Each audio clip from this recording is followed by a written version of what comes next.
అందరి కళ్ళు చూస్తున్నప్పుడే ప్రార్థన చేసుకుంటాం.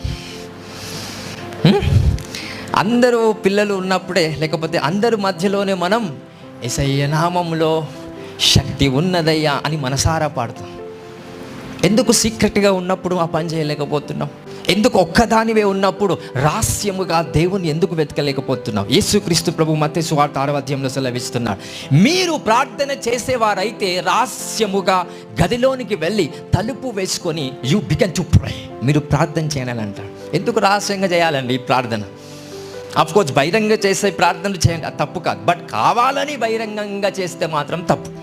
సో ప్రతి విషయంలో, ప్రతి కోణంలో దేవుడు ఆజ్ఞాపిస్తున్నాడు రహస్యముగా ప్రార్థన చేయండి. Because your information has to be fertilisation.